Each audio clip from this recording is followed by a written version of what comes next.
Folks, Black Star Network is East. Oh, no punches! I'm real revolutionary right now. Support this man, Black Media. He makes sure that our stories are told. Thank you for being the voice of Black America, Roland. Stay black. I love y'all. All momentum we have now, we have to keep this going. The video looks phenomenal. See, this difference between Black Star Network and Black-owned media and something like CNN. You can't be Black-owned media and be scared. It's time to be smart. Bring your eyeballs home. You dig?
Friday, September 25th, 2023, coming up on Roland Martin Unfiltered, streaming live on the Black Star Network. The only black woman on North Carolina State Supreme Court, Anita Earls, says she's being targeted for criticizing the court's lack of diversity. She's filed a lawsuit saying the investigation is trying to silence her. The NAACP and the Advancement Project are among some organizations showing support for her. We'll be joined by Judith Browne Dianis, Executive Director of the Advancement Project. Also, it's being called one of the largest retail takeovers in history. We'll break down the Kroger-Albertsons merger and what it means for workers. That conservative columnist, David Brooks of the New York Times, who claimed he spent about $80 on a burger and fries and a drink at an airport in New York area. Well, guess what? That New Jersey eatery, they fired back with a special named after him. The owners are African-American. We'll talk with the owner of 1911 Smoke House BBQ restaurant. Folks, also, we'll talk about that viral video of the young black gymnast in Ireland snubbed during a medal ceremony. Plus, Vice President Kamala Harris and Joe Biden both speak this weekend at the Congressional Black Caucus Foundation, ALC. We'll also have some of what both of them had to say. It's time to bring the funk on Roland Martin Unfiltered on the Black Star Network. Let's go. He's got it. Whatever the miss, he's on it. Whatever it is, he's got the scoop, the fact, the find. And when it breaks, he's right on time and it's rolling.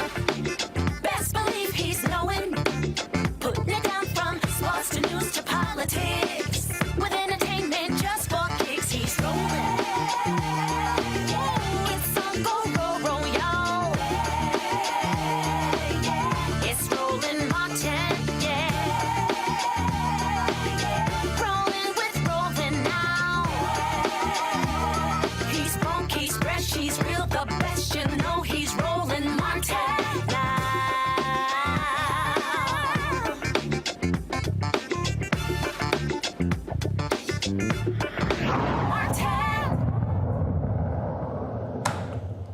I have repeatedly told y'all how black folks are being targeted by Republicans in North Carolina, especially now that they have a veto-proof majority in the legislature. Well, Anita Earls, who sits on the North Carolina Supreme Court, she spoke about diversity and why she supports it. She also has been criticized talking about the racial and gender biases within the North Carolina state court system. Well, as a result, folks have been targeting her in a major way. Now, she is the only black justice on the court. Remember, Sherry Beasley was the chief justice, but she lost by 400 votes. Earls is now suing to stop an investigation of her comments, saying it violates her First Amendment rights, and claims she was accused of violating a rule for judges against impugning the integrity of the courts. The identity of the person who initiated the investigation into Earls is officially a secret. But state Democrats believe that Supreme Court Chief Justice Paul Newby, a Republican, is the one who pushed for the investigation. A coalition comprised of NAACP, the Advancement Project, and 14 other civil rights organizations are calling on the North Carolina Judicial Standards Commission to drop its investigation into Justice Earls and instead turn its attention to addressing the critical issues she raised about racial bias and the lack of representation within the state's court system. Judith Browne Dianis is Executive Director of the Advancement Project National Office. Joining me now from D.C. Judith, glad to have you here. What this simply is, and I keep saying this, is a continued assault on black people by white conservative Republicans in North Carolina. That's right. I mean, this is nothing new, right? And this is, again, someone who, a black woman, she's the third black woman in the 205 years that court has existed, who is a civil rights lawyer. And when I say civil rights lawyer, this sister's like, her work runs deep. She's the person who did redistricting cases as a lawyer in the state of North Carolina. She worked at the Department of Justice, Civil Rights Division. She worked at the Lawyers Committee. She worked at Advancement Project. So she started a civil rights organization the Southern Coalition for Social Justice in the state of North Carolina. And so they know what they're up against. They're up against a woman who was elected to sit on the Supreme Court and who is has justice in her heart and is not going to sit back and let that court be a court for whites only. And so they're going after her because they know she's the progressive on the court. Well, what this also, again, is for them the cementing of power. And this Chief Justice, this white conservative male, he was actually pissed when Chair Beasley was chosen. He felt he should have gotten the job. And that's why he ran against her. And then, of course, he beat her. Democrats could have had a 6-1 majority on the court. He beats her. It's 4-3 in 2022. They run again. Democrat loses, and then the court flips. And then they immediately begin to, they actually overturn 3 decisions at the previous Democratic court made. And so this is about flexing political power. That's right. That point alone is crazy. Like, I've been practicing law for a few years. I won't say how many decades, but like the idea that you get a new Chief Justice and they're going to rehear cases that they have already decided, right? And they picked particular cases. They picked cases that were political issues, right? They want to hear about abortion again. They want to hear about redistricting again. So this is a political move. And we need to put this in perspective, right? Which is, there's a larger, which you have called out, right? Is the power grab that is happening, right? So this is happening in the courts. It's happening in the state legislatures, that we can elect people of our choice. We can get them seated.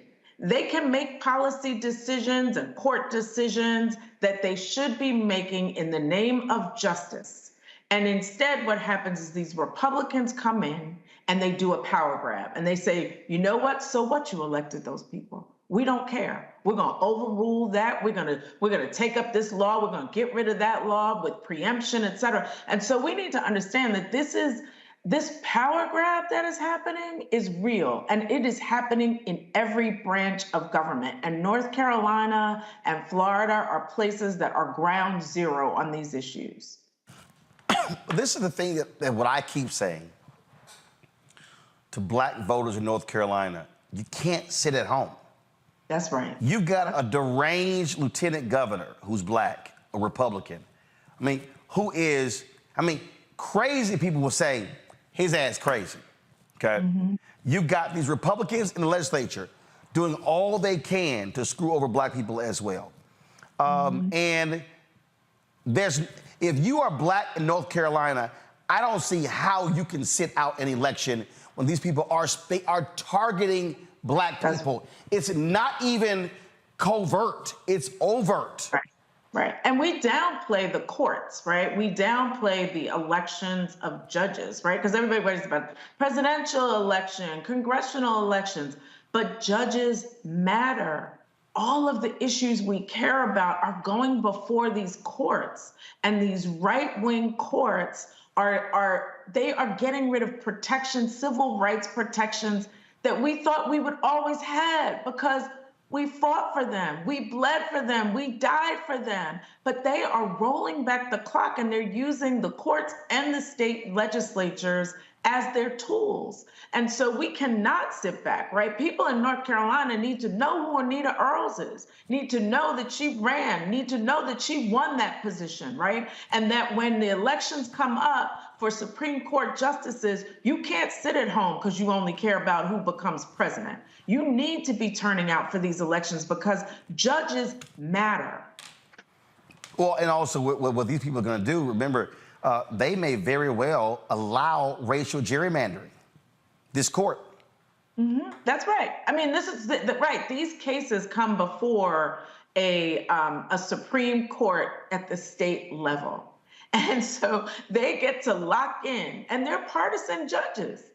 And they decided to go with partisan judges. And so they lock in power for decades. It ain't just 10 years, 5 years. It's decades worth of power when these redistricting cases go before them. And so it's all on the line, folks. You know, like they are coming at us from every branch of government with everything that they can to turn back the clock. And so we have to be vigilant, and we can't sit at home. There's no way we should be sitting at home for no election anytime soon. I'm going to bring in my panel right now, Dr. Julian Malvo, President Emerita, been at college also, an economist, joining us from D.C., Dr. Amakongo Dibinga, Senior Professorial Lecturer, School of International Service, American University, Washington, D.C. You know, on that point, Julian, you were there, again, business there in North Carolina. And listen, black women in North Carolina should be pissed off right now. What they are doing to this sister is shameful because she dared complain about the lack of diversity in the judicial system. Oh, my God. Oh, I really hurt some feelings on that one. I mean, this is the continual attack on diversity, equity, inclusion, multiculturalism. How dare you bring these things up? We want to get rid of you. Roland, I tell people often I served time in North Carolina. I love my time at Bennett, but North Carolina is an interesting state. It's not purple. You know, we'd like to think of it as purple, and they have elected some good Democrats. But the Southern conservatism is riddled through the legislature there.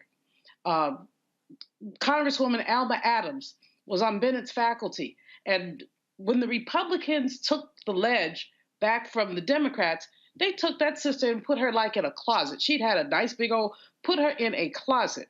They decided to divide offices not by seniority, as is usually done, but by some other matrix that nobody could figure out. I'm not surprised at anything that happens in North Carolina, but as you said, every black woman in North Carolina ought to be totally pissed off. And beyond that, any black woman in North Carolina who stays home, there ought to be a reckoning. We cannot afford to stay home. Everything is being decided such slim margins that when you stay home, you're basically giving somebody else your power. This sister on the court was doing a good job.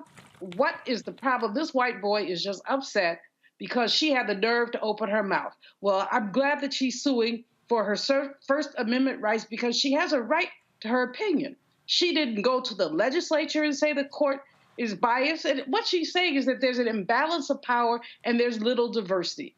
Who can argue with that?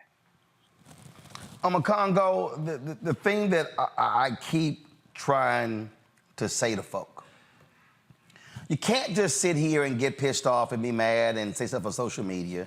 You can't just post all different sort of comments or whatever.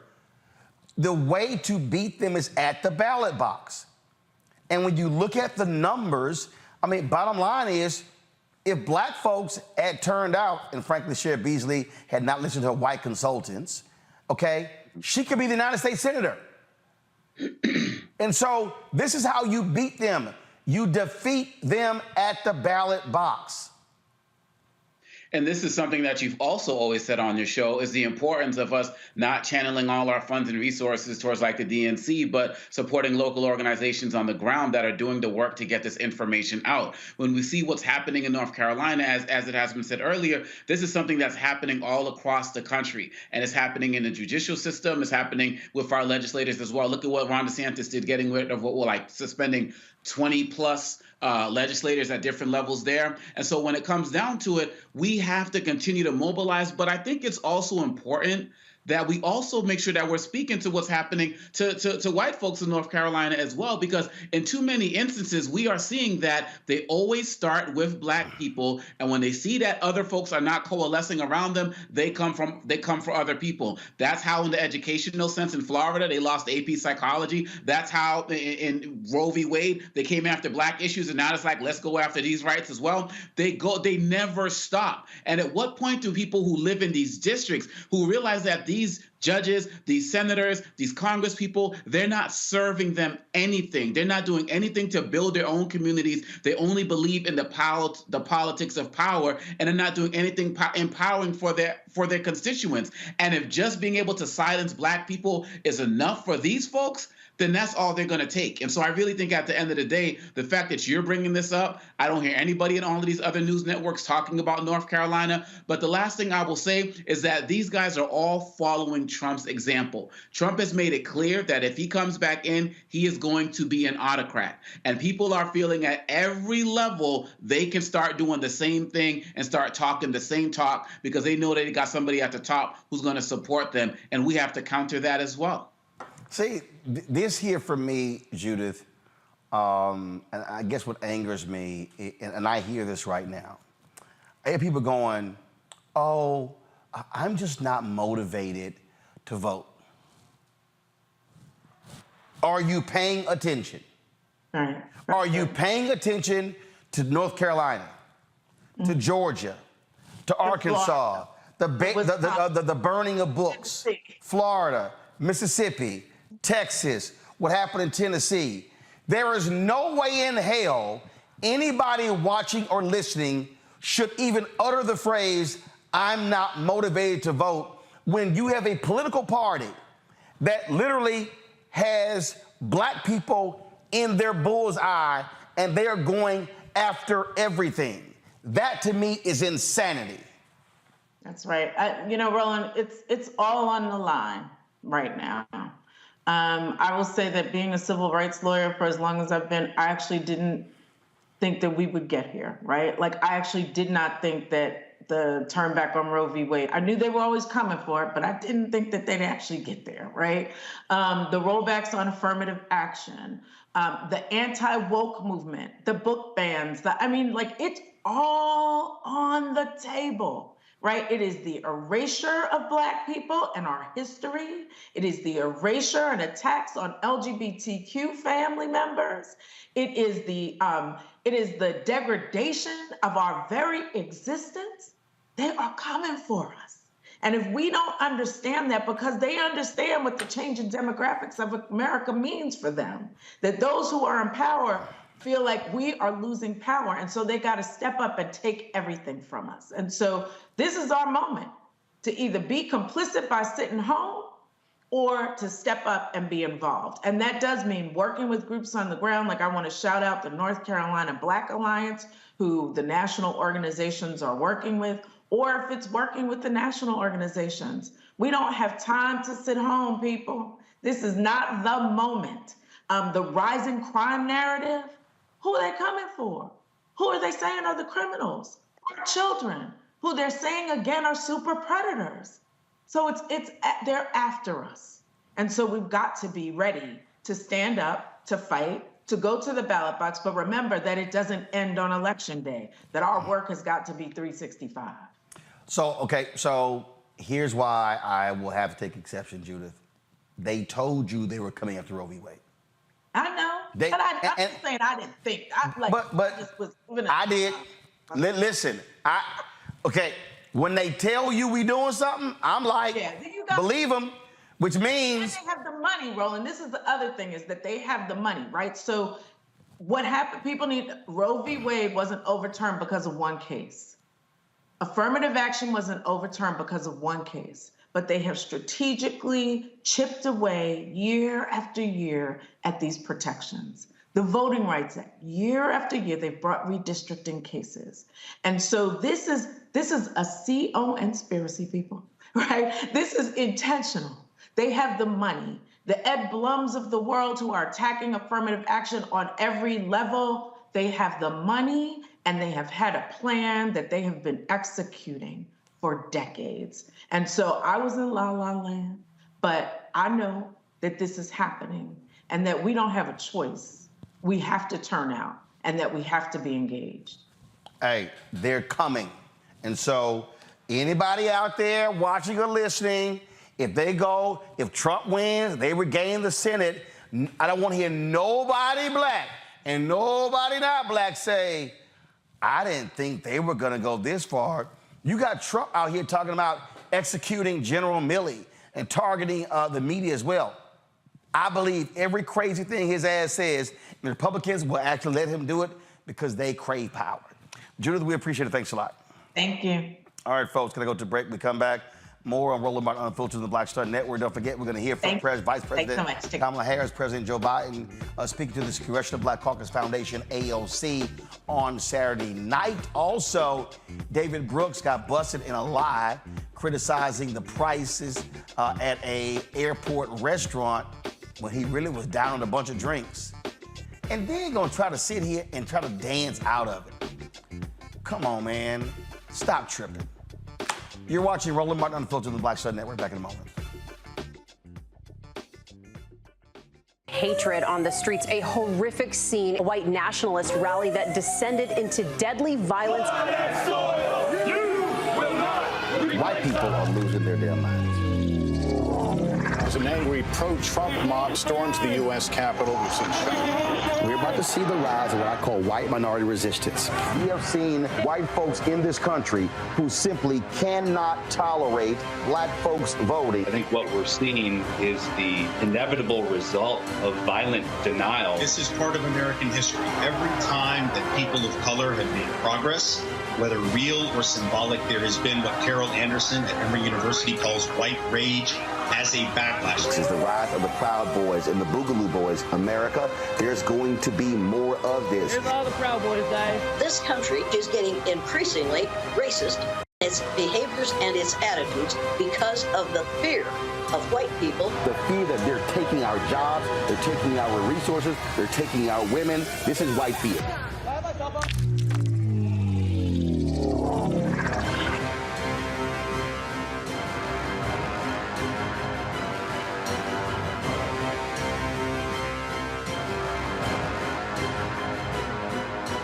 On a next, A Balanced Life with me, Dr. Jackie. Staying balanced is tough enough with the normal day-to-day stuff going on. But what happens when we get the unexpected? It may come crashing down through a bad diagnosis for either you or a loved one. My son, he actually was diagnosed with non-Hodgkin's lymphoma, and it came out of a very challenging time in my life. I had a lot going on with starting a new business. How to cope and even stay balanced when even the walls are crashing in. That's on the next A Balanced Life with me, Dr. Jackie, here at Black Star Network. Hey, what's up? It's Sammy Roman. Hey, it's John Murray, the executive producer of the new Sherry Shepherd Talk Show. It's me, Sherry Shepherd, and you know what you're watching, Roland Martin Unfiltered.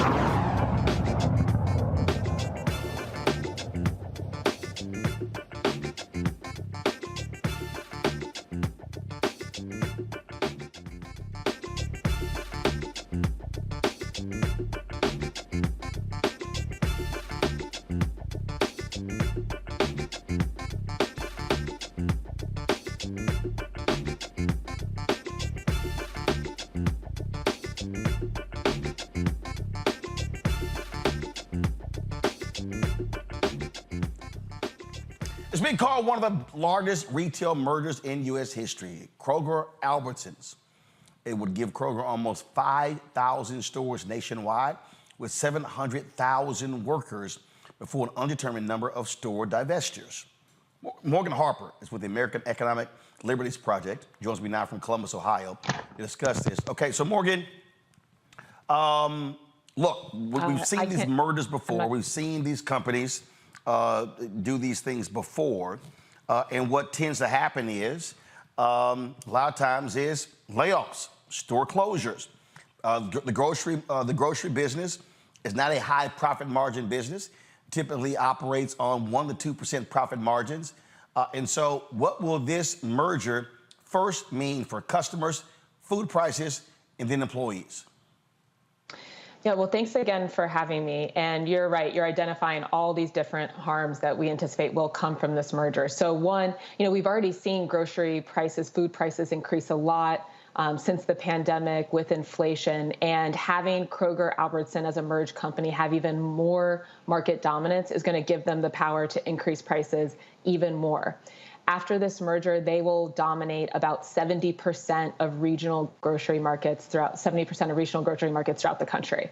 They'll also employ about 700,000 workers. So that means that there are fewer places for workers to go to try to get alternative jobs if they don't want to work at a Kroger-Albertsons, and they're just going to have to accept whatever wages Kroger's paying. So yeah, it's going to harm us as those who are buying food, which is pretty much everyone. It's going to harm people who work at Kroger's, which is a lot of people, especially where I'm based, in Ohio.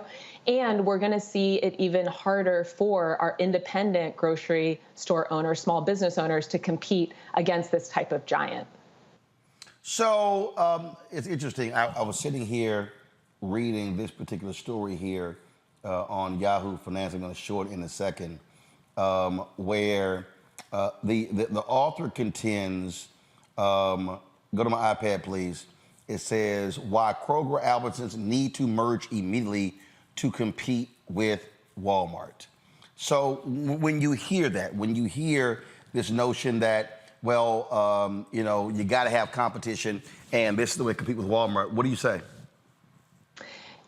It's just wrong. And actually, how do we know? Because when a lot of our antitrust laws were passed about 100 years ago, we were in a similar type of market environment where we saw all these giants that were trying to control everything, control small business owners, consumers, workers. And Congress responded by passing our antitrust laws. Congress said, hey, the American economy doesn't benefit from just having a couple of giants. The American economy benefits when we have a diverse landscape of the economy in each market area. So in this case, smaller grocers, independent grocers, medium-sized grocers, in addition to some of these giants.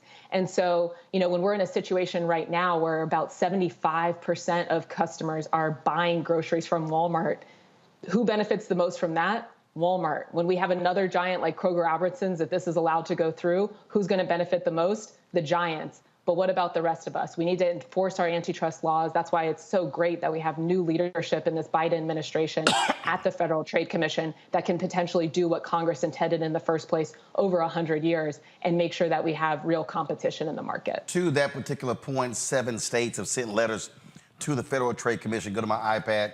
Those 7 states are all Democratic states. Secretaries of State in Colorado, Arizona, Maine, Minnesota, New Mexico, Rhode Island, and Vermont all said they said, quote, we are strongly opposed to this merger and urge you to stop this corporate consolidation that is draining Americans of their hard-earned wages and livelihoods. So, Morgan, with that, how again, putting on a crystal ball, look at a crystal ball, the FTC has been extremely aggressive in blocking mergers. What do you think happens here? Well, one, I do want to note that there's bipartisan support for blocking this merger. So today we saw, Murkowski, a Republican senator from Alaska, who also came out saying that this is not going to benefit the workers and consumers in her state. Republican, right? So this is bipartisan. And, like I said, there's new leadership at the Federal Trade Commission that is doing what Congress intended, actually enforcing laws. I think that the Federal Trade Commission probably learned a lot from a similar situation in 2015 where Albertsons was merging with Safeway. They approved that. They had these promises from the companies that they weren't going to close stores, that it was going to keep prices low, that it was going to benefit workers. And we know that none of those things happened. And that's why we're seeing something like the UFCW, the international union that represents a lot of Kroger employees and Albertsons employees, saying, hell no, Federal Trade Commission, block this. So I anticipate that we'll probably see a different course of action than we saw in 2015 under this new leadership with Chair Lina Khan.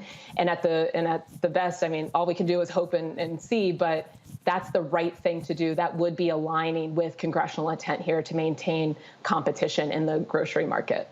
All right, then, Morgan. Harper, we surely appreciate it. Thank you so very much. Thanks for having me. The thing here on Macongo is when we talk about Wall Street, these are different companies. Look, they're always talking about scale. Get bigger to be able to compete.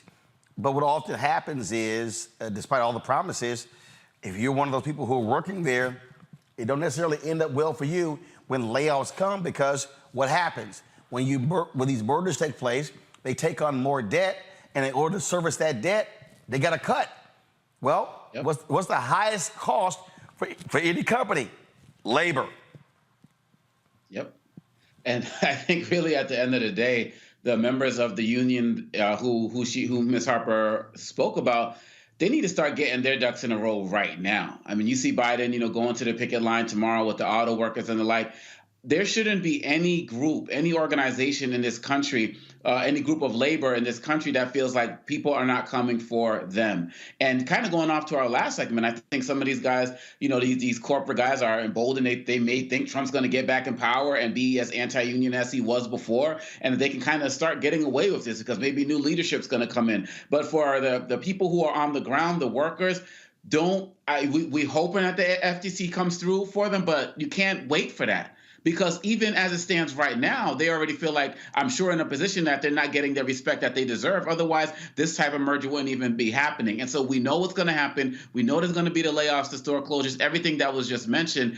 Those workers need to start organizing now. Because even if the FTC blocks this, we all know these companies, they do not give up. They will find some other way, some other type of proposal, stay within the margins of what the FTC maybe suggests happens. They are going to do everything possible to try to make this merger happen one way or the other. And so the labor, they got to get organized. They got to start now.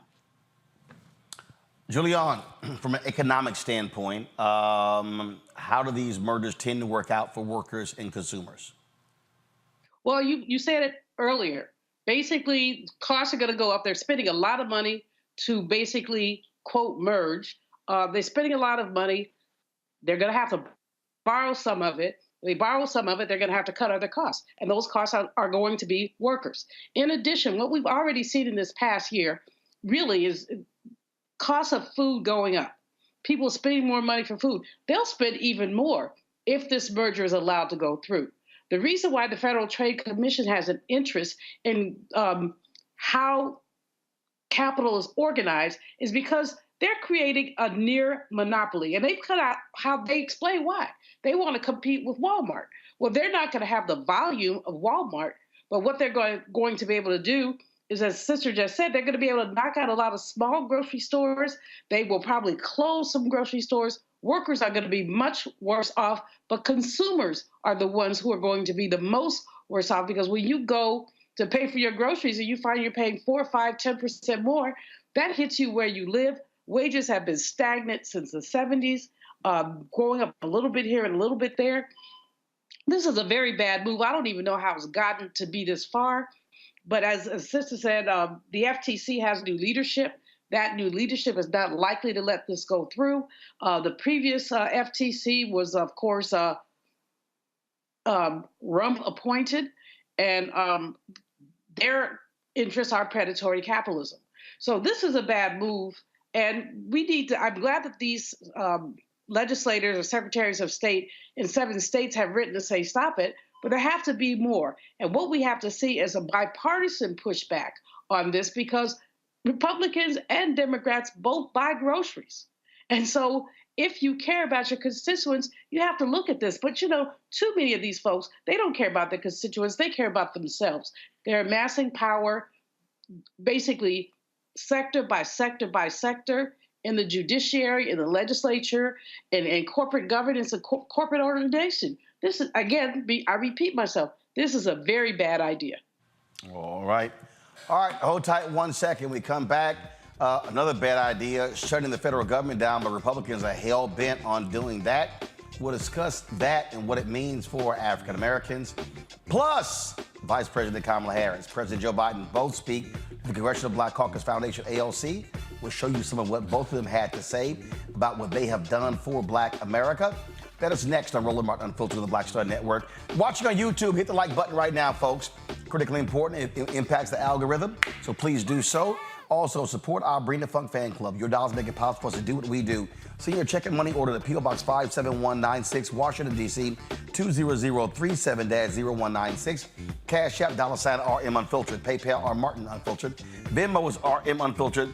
Zale, Roland at RolandSMartin.com, Roland at RolandMartinUnfiltered.com.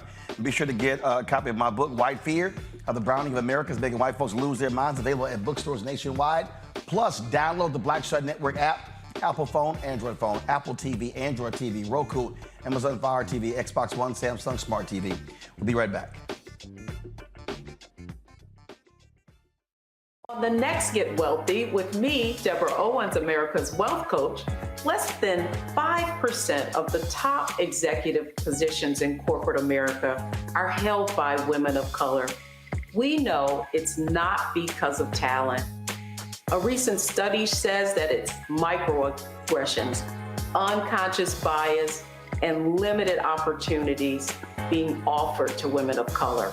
On our next show, we're going to get incredible advice from Francine Parham, who's recently written a book sharing exactly what you need to do to make it up into the management ranks and get the earnings that you deserve. I made a point to sit down and I made a point to talk to people. And I made a point to be very purposeful and thought-provoking when I spoke to them. That's right here on Get Wealthy, only on Black Star Network. Next on the Black Table with me, Greg Carr. Democracy in the United States is under siege. On this list of bad actors, it's easy to point out the Donald Trumps, the Marjorie Taylor Greens, or even the United States Supreme Court as the primary villains. But as David Pepper, author, scholar, and former politician himself says, there's another factor that trumps them all and resides much closer to many of our homes. His book is Laboratories of Autocracy, a wake-up call from behind the lines. So these state houses get hijacked by the far right, then they gerrymander, they suppress the opposition, and that allows them to legislate in a way that doesn't reflect the people of that state. David Pepper joins us on the next Black Table, here on the Black Star Network. Hey, what's up, y'all? I'm Devon Frank. I'm Dr. Robin B., pharmacist and fitness coach, and you're watching Roland Martin Unfiltered.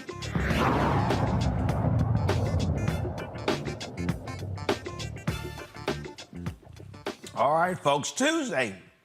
Guess what? The idiots are back in town. All right, we're 6 days from possible government showdown, and normally members of Congress come back on Tuesday, and so that means the crazy right-wingers are back as well. They're going to vote on a series of year-long spending bills. However, federal departments and agencies have begun plans to bring non-essential functions to a halt. If it fails to pass a short-term spending bill, nearly 4 million federal employees will feel the effects immediately. Essential workers will remain on the job, but others will be furloughed until the shutdown is over. None will be paid during the impasse. With government funding slated to run out in 6 days, the leaders of a bipartisan House caucus said all options are on the table to avert a looming shutdown. Here's Senate Majority Leader Chuck Schumer. Well, I've never seen a group that is as hell-bent on a shutdown as these crazy MAGA Republicans, that small group. But I am still hopeful. I am still optimistic that once the Senate acts in a bipartisan, adult, mature, and way that cares about the American people and what they'd be through, that maybe the House will follow our example. I know that Leader Jeffries, the Democratic leader, is ready to work with Speaker McCarthy. Speaker McCarthy just has to realize that following these hard-right people is like following people over a cliff. You said you think the speaker should work with Democrats, but you know the politics over there. If he does that, he's going to face a vote to try to push him out of the speakership. Are you at all cognizant of that? Are you concerned about what could come next if he is pushed out? Well, you know, the bottom line is that these guys have threatened, and finally they came to their senses when it came to the debt ceiling. The bipartisan bill passed both houses, and it worked to the benefit of America. I think he's got to eyeball them and saying, I cannot go along with you. Don't you dare shut down the government. And I think he'd have the support of the overwhelming majority of Republicans in his caucus if he did that. The people who push for a shutdown and say, unless you do it my way, I'm going to shut down the government, almost always lose and lose politically. Well, then, of course, you've got House Democrats, progressives who are very clear about how inept Kevin McCarthy is as House Speaker. Listen to this. But instead of trying to get to resolution, instead of sticking to the deal that Speaker McCarthy himself made with President Biden around funding levels for the government spending, McCarthy has handed his gavel to Marjorie Taylor Greene and the extremists in his party. He has 10 days to pass a clean continuing resolution to keep the government funded. But guess what he's doing instead? He is wasting time on political stunts, throwing out a baseless, absurd, impeachment inquiry of President Biden like a shiny new object that he hopes will save his position as Speaker of the House and will just distract you from the fact that Republicans have been unable to pass 11 out of the 12 spending bills, their own spending bills that they drafted with the majority, and they have been unable to pass those. But instead of trying to get to resolution, Sounds to me like some people who can't get their act together. What we're looking at here, and again, what we're talking about here are not a lot of people, Julian. I mean, that's important people to understand. We're not talking about a lot of people. In fact, it's these hard right conservatives who, and about 20 of them, who are holding all of this up. President Joe Biden today, when he spoke to the media, he met with HBCU presidents today in the Roosevelt Room, and this is him talking about the looming government shutdown. Well, anyway, in the meantime, I want to say a word about those in Congress who are willing to shut down the government. Just a few months ago, the Speaker of the House and I agreed to spending levels for the government. We were up right to the very edge, almost reneged on our debt, and that we're going to fund essential priorities and still cut the deficit by $1 trillion over the next decade. Now a small group of extreme House Republicans, they don't want to live up to that deal, and everyone in America could be faced with paying the price for that. They're changing it. We made a deal. We shook hands. We said this is what we're going to do, and now they're reneging on the deal, which is not much of a surprise these days. And the black community in particular is going to suffer if that occurs. For example, shutdown is going to risk nutrition assistance to nearly 7 million moms and children. And it's going to disproportionately affect black families. The Department of Housing and Urban Development will have to stop nearly all its enforcement work fighting housing discrimination. EPA would have to stop its important work bringing environmental justice in frontline and fence-line communities because most of the inspections and hazardous waste sites and chemical facilities would come to a halt. The historic work we're doing to increase the share of federal contract dollars going to small disadvantaged businesses would be disrupted. Funding the government is one of the most basic fundamental responsibilities of Congress, and if Republicans in the House don't start doing their job, we should stop electing them. Now, Look, Julian, you're dealing with, again, a bunch of crazed, deranged Republicans on the House side. They can't keep their caucus straight.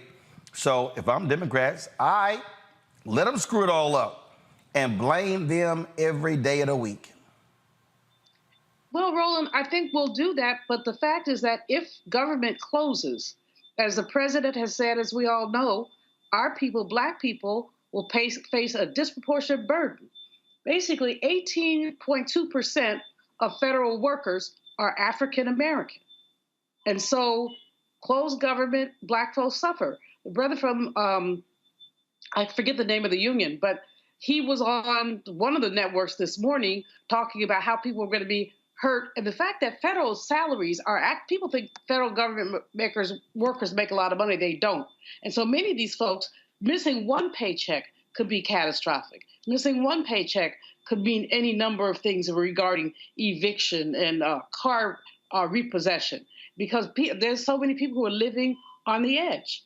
I mean, there was a recent Federal Reserve study that said that most people had less than $400 in savings. So you don't get your paycheck from which you pay your rent, your car note, et cetera, your utilities. You're skating on the edge. Now, probably, but not certainly, if they close government, it'll reopen within a week to 10 days, 2 weeks.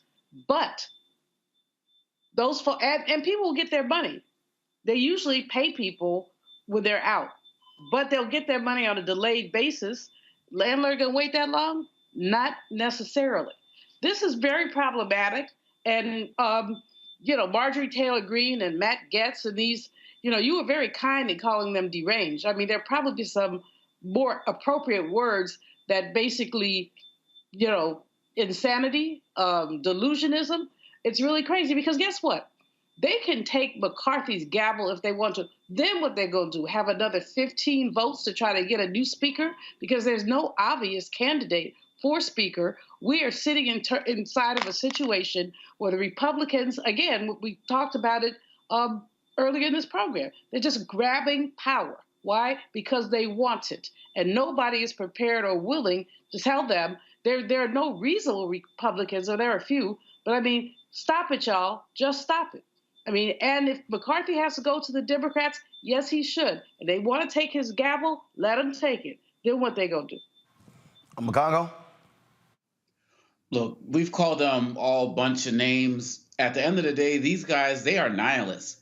They want to destroy the system in every way, shape, or form. And it's not just those in the House. You got people, Sean Hannity, talking on Fox, talking about, oh, the shutdown's going to be fine. It won't be a big deal. People will still get paid, sitting there completely lying to the American people. This is what they want. Matt Gaetz is out there just trying to become famous by any means necessary. And so he's going to push something like this. Look, Mitch McConnell said it. Every time there's a shutdown, Republicans never come out on the right side of this in terms of how they look, in terms of how they're perceived. They had a government shutdown under the Trump administration where the Republicans ran everything. So if this is going to happen under them, why wouldn't it happen right now? And so really at the end of the day, we have to understand that one of the biggest challenges that we have to understand is that even if the shutdown was averted, Roland, the anxiety that it creates for families, the anxiety about, whether it's going to happen this week, whether it's going to happen 2 months down the line, always kicking the can down the line. Even that alone is enough to break people. And Dr. Malveau's talking about regular expenses. What's going to start happening next month? Student loans are going to start having to be repaid for many people. So it's one thing after another. And if we don't get this under wraps now by isolating these guys, McCarthy's going to have to do what he has to do. And some people say, well, if McCarthy goes, we got to worry about who's coming up after them. We got to worry about now. And we got to worry about having these representatives, these Republicans finally take a stand against these extremists and really doing what is necessary. But I'm telling you, Roland, these guys want the destruction. Look at what they're doing with Tuberville and the military. They want to dismantle every aspect of government because they want to see its destruction. This is a continuation of the insurrection. Indeed it is, but this is sort of how they operate and what they're involved in, and they're not going to stop. So that's what we generally expect from them. All right, folks, going to a quick break. We come back. This video has gone viral, showing a little black girl waiting to get her medal. Never gets it. White woman just walks right past her if she doesn't exist. It's caused a significant reaction on social media. We'll tell you about all of that next. I'm Roland Martin, Unfiltered on the Black Star Network.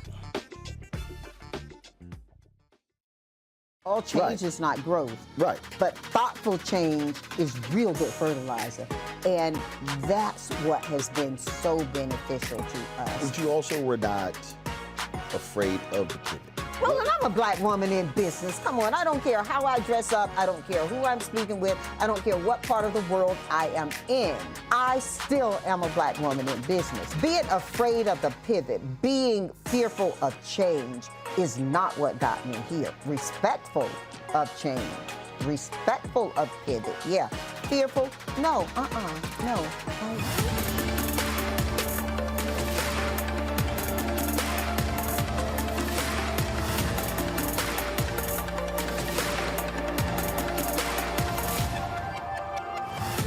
Next on The Frequency with me, Dee Barnes, the amazing Drew Dixon. She gives us the details behind the HBO documentary that shed light on the alleged sexual assaults by Russell Simmons. And we're talking about the Netflix documentary, Ladies First, right here on The Frequency on the Black Star Network. When you talk about blackness and what happens in black culture, we're about covering these things that matter to us, speaking to our issues and concerns. This is a genuine people-powered movement. There's a lot of stuff that we're not getting. You get it, and you spread the word. We wish to plead our own cause. Too long have others spoken for us. We cannot tell our own story if we can't pay for it. This is about covering us. Invest in black-owned media. Your dollars matter. We don't have to keep asking them to cover our stuff. So please support us in what we do, folks. We want to hit 2,000 people, $50 this month, raise $100,000. We're behind $100,000, so we want to hit that. Y'all money makes this possible. Check some money orders. Go to P.O. Box 57196, Washington, D.C. 20037-0196. The Cash App is $RM Unfiltered. PayPal is R Martin Unfiltered. Venmo is RM Unfiltered. Zelle is Roland at RolandSMartin.com. Hey, what's up? Geek Tony in the place to be. Got Kicked Out Your Mama's University, creator and executive producer of Fat Tuesdays, an air hip-hop comedy. But right now, I'm rolling with Roland Martin, unfiltered, uncut, unplugged, and undamn believable. You hear me?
A video from last year showing a black gymnast just completely being ignored by a white woman in Ireland has been circulating across social media. Here's a video right here. Now you see this video, and so she's awarded these medals. She just straight walked past the black girl. Like you see, the first 4 white girls got medals. The first 4 white girls got medals. The black girl is like, okay. So they skip the black girl and go to the next white girl, the next white girl, then the next white girl, the next white girl. Then she goes, oh, I don't have enough medals. So let me go get another medal for the next white girl. The black girl is looking like, and you see, and it just goes on and on and on. That young black girl never got a medal. This took place in March of 2022. And there was a competition there that, again, just showed, like, the black girl's looking like, okay, what, like, okay, is anybody gonna get me my medal? And you see it, they taking pictures of other girls and everything like that. Well, Olympic champion Simone Biles condemned the incident and last year reached out to the young athlete. And she sent her a personal video. Gymnastics Ireland says they issued a public apology for the incident after the girl's parents said the alleged snub was due to racism. Now, here's part of what the Irish sporting body had to say about the resurfaced video. Quote, we are aware of a video that's been posted on social media relating to an incident that took place over 18 months ago at a Gym Start event in March 2022, for which we received a complaint from the parents of one of our members. Subsequently, both parties agreed to intermediation, which was independently facilitated by Sports Dispute Solutions Ireland as per our policy procedure, which led to a resolution agreed to by both parties in August 2023. According to reports, the young girl's mother said they have not received a genuine apology. Gymnastics Ireland says the woman handing out the medals is no longer a member of a sporting body after she chose not to renew her membership. I mean, this right here is just blatant racism. And the parents of the young girl are upset because this thing is now blown up. They've said Gymnastics Ireland should get this video removed because they don't want blowback to them, death threats to them for calling these folks out. It's blatant racism, and beyond that, the response was so tepid that it's not even funny. And the fact that this happened, what was there to mediate? I mean, they didn't give the girl the medal. There's no need for mediation. And that just took 18 months then to resolve this nonsense. And in resolving it, I saw the so-called apology. It was sent not to the young lady, not to her parents, but to whom it may concern. Excuse me? That's really an apology? I mean, this... No. That was the initial statement. But then they actually released, because again, they've been getting their asses lit up. They actually released a public apology. Go to my iPad. So this dropped today. Again, 18 months later, they go, on behalf of the board and staff of Gymnastics Ireland, we would like to unreservedly apologize to the gymnast and her family for the upset that has been caused by the incident at the Gym Start event in March 2022. What happened on the day should not have happened, and for that we are deeply sorry. We're also sorry that what has happened since that date has caused further upset. Please know that at all times we have been acting in good faith and with the best of intentions in trying to resolve this very difficult and sensitive matter. We offered an in-person apology after the incident, as we believe this was the best approach. Subsequently, we felt mediation was the best way forward. We know now we need to do more. We are committed to ensuring nothing like this will happen again. We appointed an independent expert to review our policies and procedures earlier this year, and a series of recommendations have resulted, which we are fully committed to implementing so that this does not ever happen again. We would also like to engage with the gymnast family and Sport Against Racism Ireland to listen to any suggestions they have as to how our procedures can be improved in this regard. We're happy to see that the gymnast continues to participate in Gymnastics Ireland events, and we look forward to welcoming her back to our future events also. Finally, we would like to make it absolutely clear that Gymnastics Ireland condemns any form of racism whatsoever. This is how you fix this, Julian. Hand out the damn medals. Yeah. I mean, you walk by the girl, you can see it in her face. She's wondering, and what happened? This is a child. This is a young person. This is such a, it's just ridiculous. The woman who's handing the medals ought to be fired. Now, in one of the news stories I saw, they said it was nothing personal. It was inadvertent. How you inadvertently walk over the only black child who's standing there and look at her little face? I mean, it's ridiculous. You know what? Hold up. Listen to this here. Let's take black out. How you got about 15 girls lined up and you go 1, 2, 3, 4, skip, 6, 7, 8, 9, 10, 11, 12, 13, 14. That was very clear. You don't accidentally skip 4 to 6. No, as I said, the woman needs to be fired. She should not be involved in, what do they call, Sports Ireland? Forget her membership. Omakongo, be banned for life.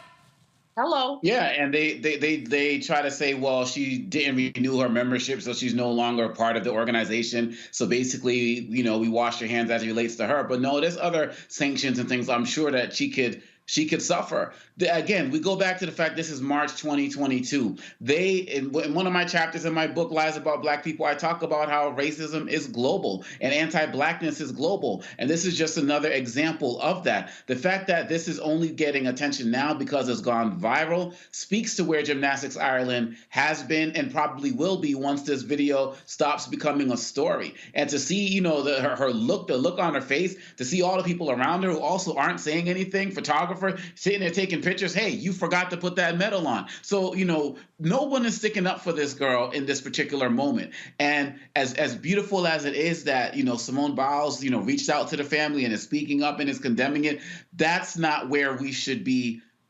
stopping? Where's the International Gymnastics Association or whoever is over these types of things? They should be penalizing this organization for not taking real effective action. Because we see in these incidents, whether we're talking about kids coming to school and getting in-school suspension because their hair's too long, allegedly, or whether we're seeing kids get reprimanded for, that their hair's not looking right at a game, or they're not. All of these issues are traumatizing, and kids never forget these situations. And now this is going to be a global situation, and no one has had to pay any real consequences for this. And like you said in the beginning of the segment, we got to be concerned for the family, because it's not like they're in Brooklyn where they could still, get some threats, of course. It's not like they're in Houston where they can still get some threats. They're in Leinster, Ireland.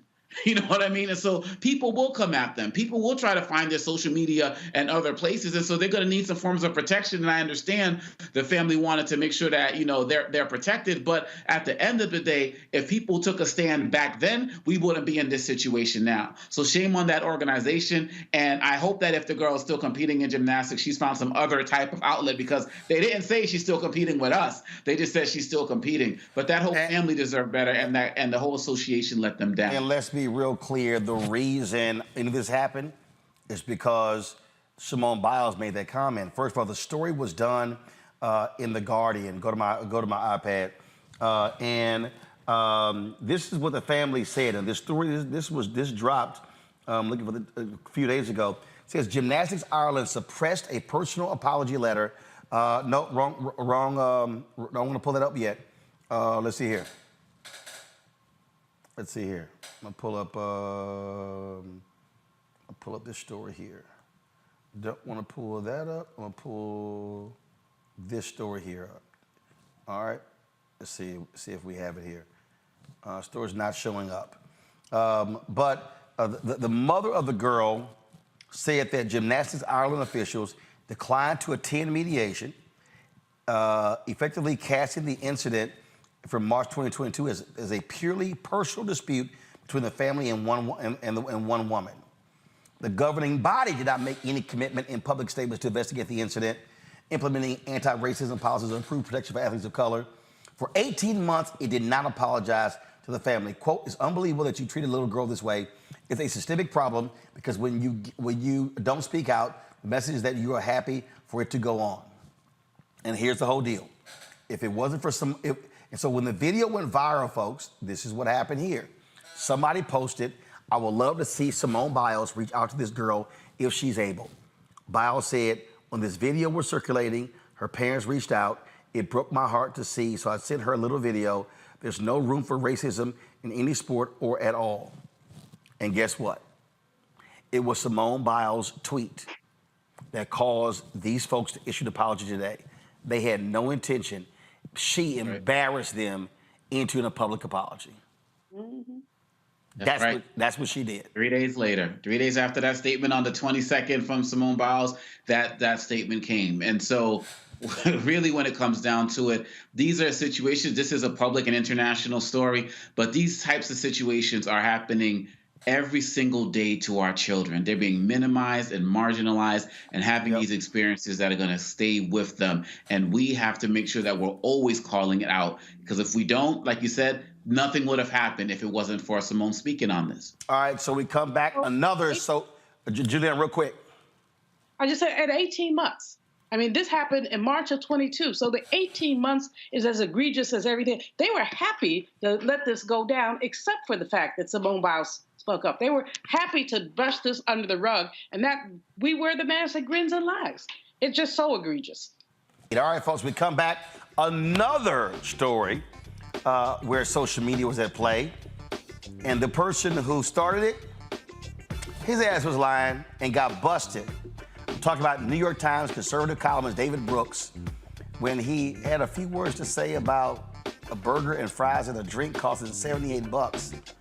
Man, did he get lit up by social media. And we have the owner of that restaurant next on Roland Martin Unfiltered on the Black Star Network.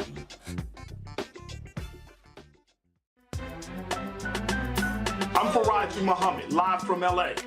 And this is The Culture. The Culture is a two-way conversation. You and me. We talk about the stories, politics, the good, the bad, and the downright ugly. So join our community every day at 3 p.m. Eastern and let your voice be heard. Hey, we're all in this together. So let's talk about it and see what kind of trouble we can get into. It's The Culture, weekdays at 3, only on the Black Star Network.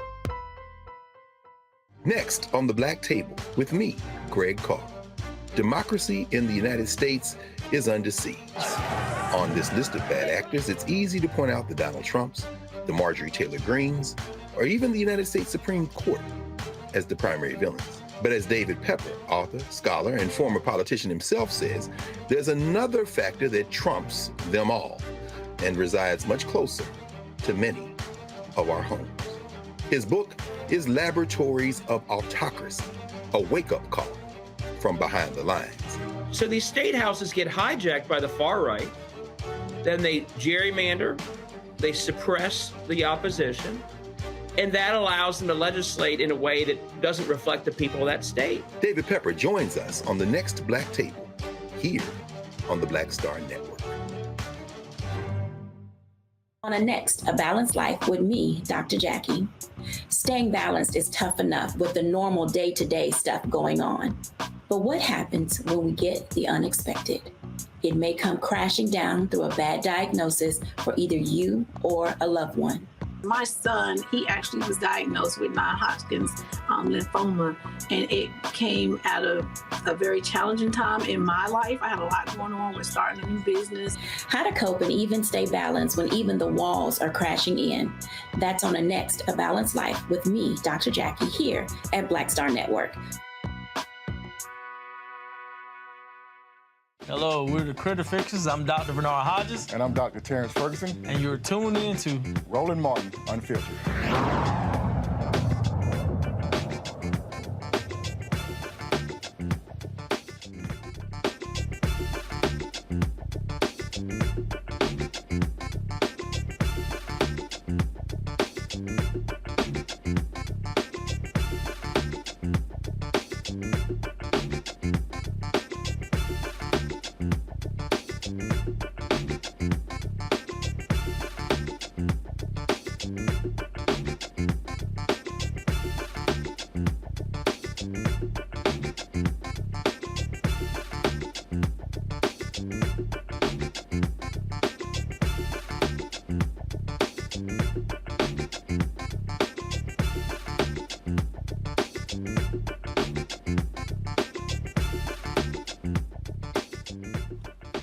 All right, folks. 4 days ago, David Brooks, the conservative columnist for the New York Times, posted on social media this. So he claimed that he was sitting in, this is what he said, this meal just cost me $78 at Newark Airport. This is why Americans think the economy is terrible. And what you see is a burger, fries, and a drink. Well, things didn't go well from there because folks immediately posted on social media that if you order a burger and fries, it's gonna cost you $17. And so clearly the other 61 had to be alcohol. Looks like homie had more than one drink. Yeah, y'all, that's what happened. Now, the restaurant owners responded to David Brooks by saying, looks like someone was knocking back some serious drinks. Bar tab was almost 80%, and he's complaining about the cost of his meal. Keep drinking, buddy. We get paid off everything. And they didn't stop there. They created a cheeky blue plate special in David's honor. It is called the D. Brooks Special at 1911 Smoke House BBQ, which includes burgers, fries, and a double shot of whiskey for $17.78. Maurice Hallett, the owner of 1911 Smoke House BBQ, joins us right now. Maurice, glad to have you here. Now, David Brooks was asked about this on, I think it was a show on PBS over the weekend. It was a Friday or Saturday. And he addressed this, and I got to go ahead and play it. because even I find this to be utterly laughable, what he had to say. So let me get this lined up right now. Then, so here we go. And we can put this up on screen. So here's David being asked about this post. Go. David, before we go, I want to ask you about this tweet that you put out this week where, and we can put this up on screen, you posted this tweet that showed dinner that you were having at an airport and that it cost $78. And you wrote, "This is why the American people think the economy is terrible." You got roughed up a little bit online about this, but I'm just curious more about what you were trying to convey with that. Yeah, well, first it started out hatched in my mind as a joke, because if you looked at what I was eating, it was bourbon and a very fattening hamburger and fries. So it's delicious dinner. I can't afford to make bad lifestyle choices. But the problem with the tweet, which I wrote so stupidly, was that it made it seem like I was oblivious to something that is blindingly obvious, that an upper middle class journalist having a bourbon at an airport is a lot different than a family living paycheck to paycheck. And when I'm getting sticker shock, it's like an inconvenience. When they're getting sticker shock, it's a disaster. And so I was insensitive. I screwed up. I should not have written that tweet. I probably should not write any tweets. But that's advice we should all be taking. But I made a mistake, and it was stupid. But the one point that is maybe can be drawn, if anything can be drawn, was you can experience inflation as a chart with downward slope. Inflation's coming down, but the way we experience inflation day to day is as that moment of sticker shock. You're in the grocery store, you're at the gas station, and suddenly costs something way more than you anticipated. And for people who are less fortunate than I am, that is a disaster. And so we have to understand why we say inflation's coming down, but for people living and seeing those sticker shock moments, it doesn't feel that way. David. Okay, Maurice, how shall I begin this? That answer was absolutely bullshit. Dude, not, oh, I shouldn't have wrote it, I was being snarky. No, you lied. He literally lied. What he should have said was, you know what? The burger and fries was $17, and I actually ordered 3 drinks. And the drinks are like $20 each. No, you lied. And so don't give me this, the lesson learned. He lied about the cost of the meal at your restaurant. Yes, he did. And he gave a half apology. Anytime you apologize and you throw in a but, that negates the apology. But that wasn't even an apology, though. Because it was, well, sure, let me explain my way out of this, and, well, it was this. Like, at no point did he come clean and say, you know what? I ordered a burger and a fries and a drink. And that anchor was horrible. The anchor's, you kind of got roughed up a little bit. No. See, this is my problem with these people in D.C. And this is my problem when Trump came in. They don't want to use the word, dude, why don't you lie? Yeah. Why don't you lie? I would have said, David, how many drinks did you order? Never asked that. As somebody that enjoys bourbons at the airport, I appreciate that he at least came out and said that he had a few bourbons when he was there.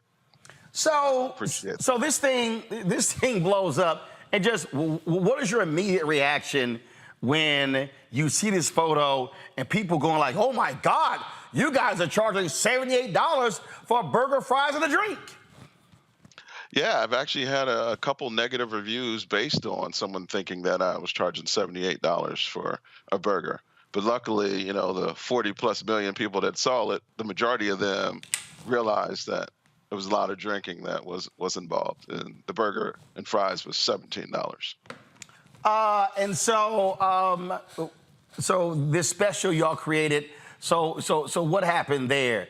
Y'all sit back and go, how can we go ahead and maximize this moment? Exactly. We already have what we call a C-Rock special, which is homage to one of Chris Rock's first movies, I'm Gonna Get You Sucker, where he asked for the cost of 1 rib. So I'm just, you know what? How much I order a rib? Yeah. 1 rib. Like, let's do a D. Brooks special. We'll put it right under the C-Rock special. And it's going to be a permanent fixture on the menu. You said you got a couple of negative responses, but have you had a number of positive responses from people who felt this was an unfair attack on your restaurant? It was overwhelmingly supportive. I mean, it's been great support. I mean, the last couple of days has been amazing with all the interviews from people like yourself. It's just been amazing. So great support for the brand. And it's perfect timing because I'm opening up a new location in Willingboro, New Jersey. So you can't pay for this kind of advertising. And so have you seen an increase in sales in the last 4 days? Yes, we've definitely seen an increase in sales. I mean, there's people that are, making a point to come visit us, which is great. All right, so the restaurant is located because you're in the Newark Airport? We're in the Newark Airport, but our original restaurant is downtown historic Trenton. Okay, got it. Right. So you have a brick and mortar in downtown Trenton, but you also have a location in the Newark Airport. Yes, and then we're opening in the next 3 to 4 weeks in Willingboro, New Jersey. Gotcha. And look, I travel all the time, and bottom line is anybody knows that stuff in the airport is expensive. I'll be honest with you, a burger and a fry. So just be clear, is the burger and the fry $17 or with the drink too? No, in my restaurant, yeah, the drink is $17.78. You get a double shot of whiskey. Well, first of all, I don't drink, so that'll never happen, But here's what's crazy to me, though. I mean, that's only in Trenton and Willingboro, not at the airport. It's going to be, there's fine print more at the airport. Oh, hell yeah, it's going to be more at the airport. I mean, the reason I was laughing because, look, what kills me is when you're going to the airport and they trying to charge you $6 for a bottle of water, and you're looking like, y'all, seriously? So when he's complaining, anybody who flies knows what's going to cost more at the airport. I just guess for me, it was just such a blatant lie, and now the inability to actually own up to the lie. And look, I get increasing prices and people concerned about rising inflation, but this was him trying to say, "Ooh, I'm like everybody else. No, dude, stop it." You lied, and that's my biggest problem here. David Brooks of the New York Times lied about the cost of the meal and never owned up to all that he purchased. Agreed. Question for my panel. Omakongo, you first.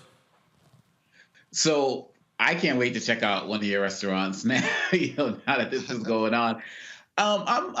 Do you have any concern that, how everything is just heightened nowadays, that people are going to try to figure out some ways to add this to some form of, culture wars type thing, and it'll go a little bit beyond bad reviews to people maybe trying to protest in front of your restaurant because these guys are just looking for some type of random cause to get attached to get some type of quote unquote anti-woke attention? I'm not really worried about it because, as you can see, with me going, back at him when I saw his tweet, hey, I'm going to defend my baby. My brand is my baby, so we're going to defend it. And as you see, we got a lot of support. So it was surprising to me how much support we got. And it's nice to see the, 30, 40 million people that are happy to get behind and support small businesses, especially small Black businesses. No. Julian? My brother, first of all, I'm proud of you. I want to be able to come to one of your restaurants as well. I don't frequent Jersey very often, but I'm going to make it a point to get by there, to get one of those specials or other. Number two, Brooks said he didn't know why he sent it. I'm going to tell you why he sent it, the tweet, because his behind was drunk. He had 3 doubles, and he had too much to drink. And he was grousing with himself about his $78, which if he had just got a burger, he would got out of there with and a nice tip. He would have got out of there with $23. So he let his liquor do his talking for him, and he ought to be ashamed. But right on to you. Question about your new restaurant. How you're doing so well that you've expanded to a 3rd location. What's going to make the 3rd one different from 1 and 2? Well, the 3rd one is, like I said, it's in Willingboro, New Jersey. It's a standalone restaurant. It solves all the problems I had from my first restaurant, which is I have limited parking. It's a smaller location. So this one is, own parking. I have a drive-through, large space, and it's going to be amazing. The town is already rallying around us. They're waiting for us to come. And then advertisement like this is just helping let everybody know that we're coming. Congratulations. Question for you. 1911 Smoke House BBQ. Where did the name come from? Yeah, that's the founding of my fraternity. I see your fraternity on your shirt. I wore my logo shirt, but I guess I should have wore my Kappa. Hell no. You were right to wear that damn shirt. You come here with that Kappa shirt, it would have been a problem. Yeah, so I'm one of those OK noobs from Lehigh University. Yeah, okay, well, okay, all right. Well, Scott Bolden was here. He'll be happy. Because normally when we have business owners who are doing great things, 9.8 out of 10 times they alphas. But at least to see some Kappa doing something right. I'm gonna let you get away with that. This is your show. You got no choice. Plus, you know, unlike David Brooks, I ain't lying. All right. If folks, first of all, where can people reach out online if they want to get more information? Website is www.1911bbq.com, and then we're on all social medias, Instagram, and I guess I need to get a Twitter account. Yeah, dog. You need to get a Twitter, a spill. Y'all on Instagram? We're on Instagram. Yes, we are. Right. First of all, and then also fan base, Black-owned social media app. So get fan base as well. All right, then, Maurice. Good luck, and I'm sure. I can't wait to see if David Brooks comes in for that D. Brooks special. I hope he does. I'll even have a bourbon with him. I appreciate it. Thanks a bunch. All right. You have a good one. All right, folks. Coming back, some breaking news out of Alabama regarding the redistricting case. Also, we'll hear from Vice President Kamala Harris, President Joe Biden, who both spoke at CBCF ALC on Saturday night. You're watching Roland Martin Unfiltered on the Black Star Network. Be sure to support us in what we do. Folks, join our Bring the Fuck fan club. So your chicken money order to P.O. Box 57196, Washington, D.C. 20037-0196.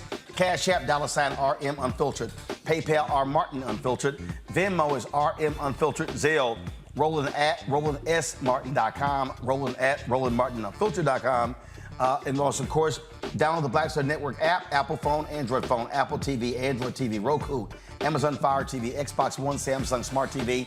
Buy my book, White Fear, How the Browning of America is Making White Folks Lose Their Minds. Available at bookstores nationwide. Download the audio version on Audible. I'll be right back. On the next Get Wealthy with me, Deborah Owens, America's Wealth Coach, less than 5% of the top executive positions in corporate America are held by women of color. We know it's not because of talent. A recent study says that it's microaggressions, unconscious bias, and limited opportunities being offered to women of color. On our next show, we're going to get incredible advice from Francine Parham, who's recently written a book sharing exactly what you need to do to make it up into the management ranks and get the earnings that you deserve. I made a point to sit down and I made a point to talk to people. And I made a point to be very purposeful and thought-provoking when I spoke to them. That's right here on Get Wealthy, only on Black Star Network. When you talk about blackness and what happens in black culture, we're about covering these things that matter to us, speaking to our issues and concerns. This is a genuine people-powered movement. There's a lot of stuff that we're not getting. You get it, and you spread the word. We wish to plead our own cause. Too long have others spoken for us. We cannot tell our own story if we can't pay for it. This is about covering us. Invest in black-owned media. Your dollars matter. We don't have to keep asking them to cover our stuff. So please support us in what we do, folks. We want to hit 2,000 people, $50 this month, raise $100,000. We're behind 100,000, so we want to hit that. Y'all money makes this possible. Check some money orders. Go to P.O. Box 57196, Washington, D.C. 20037-0196. The Cash App is $RM Unfiltered. PayPal is R Martin Unfiltered. Venmo is RM Unfiltered. Zelle is roland@rolandsmartin.com. Next on The Frequency with me, Dee Barnes, the amazing Drew Dixon. She gives us the details behind the HBO documentary that shed light on the alleged sexual assaults by Russell Simmons. And we're talking about the Netflix documentary, Ladies First, right here on The Frequency on the Black Star Network. Hello, I'm Paula J. Parker, Trudy Proud on the Proud Family. I am Tommy Davidson. I play Oscar on Proud Family, Louder and Proud. Hi, I'm Jo Marie Payton, voice of Sugar Mama on Disney's Louder and Prouder, Disney Plus. And I'm with Roland Martin on Unfiltered.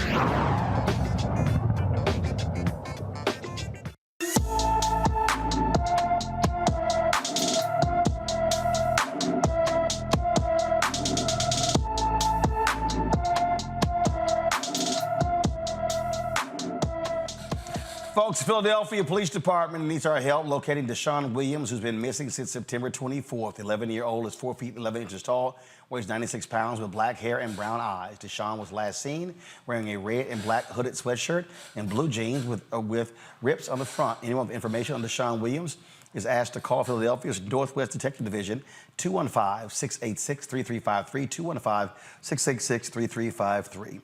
The Black Texas high school student who continues to get suspended because of his lock hairstyle is filing a lawsuit. According to Barbers Hill Independent School District officials, Daryl George's hairstyle violates the dress and grooming code. The George family filed a formal complaint with the Texas Education Agency alleging Daryl was being harassed and mistreated by school district officials over his hair and that his in-school suspension violated the Crown Act, which took effect September 1st. The code states that male students' hair will not extend at any time below the eyebrows or their ear lobes.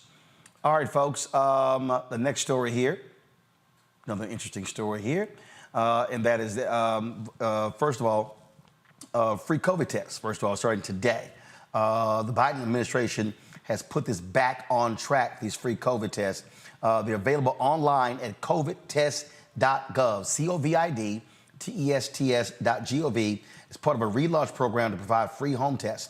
The program was suspended in May after the end of the public health emergency to preserve the U.S. stockpile. The return of the free test comes as COVID-19 hospitalizations have more than tripled what they were just 2 months ago. Vice President Kamala Harris continues her Fight for Our Freedoms college tour. On Tuesday, she's going to be, she's going to be at Morehouse College in Atlanta and in Miami on Thursday at Florida International University for moderated conversations about reproductive freedom, gun safety, climate change, and voting rights. According to the White House, the goal is to energize young voters on critical issues that disproportionately impact them directly. Harris is already stopped by Hampton and North Carolina A&T universities. All right, folks, speaking of Vice President Kamala Harris, on Saturday night, she spoke to the Congressional Black Caucus Foundation, ALC, at the Phoenix Awards Gala. And here is some of what she had to say. The CBC has always been a conscience of our country, a truth teller. Truths about where we have been and where we must go. Tonight, let us continue to speak truth. Across America, there is a full-on attack on many of the hard-fought, hard-won freedoms that the CBC has achieved. The freedom to vote, to teach America's full history, to address inequity and diversity, to love who you love, to access education, health care, and economic opportunity, and the freedom of a woman to make decisions about her own body.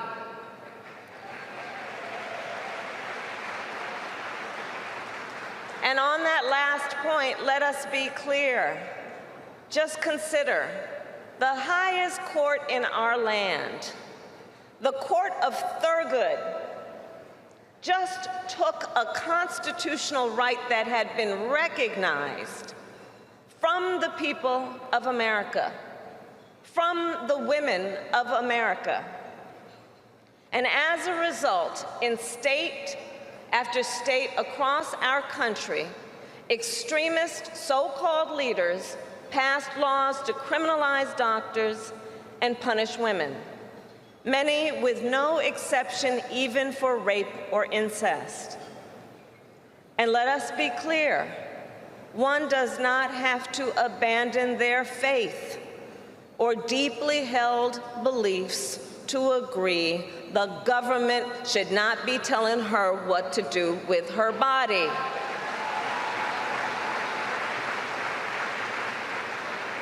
And so many of us decided before the midterms to take it to the streets, to energize, to organize and mobilize.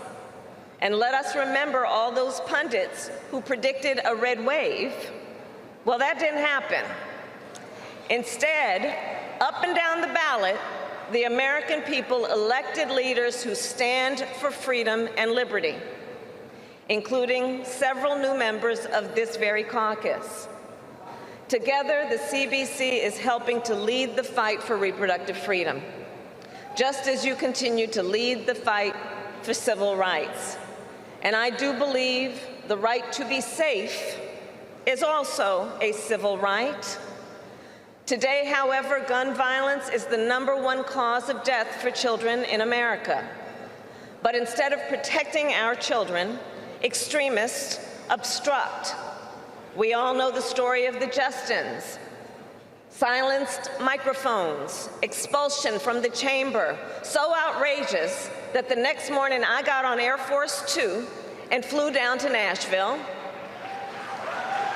where I saw thousands of young leaders with the courage, determination, and moral clarity to demand action.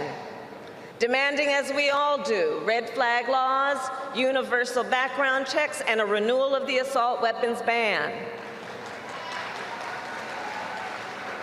And CBC, please let us just take a moment to call out the hypocrisy that while we try to ban assault weapons, they try to ban books.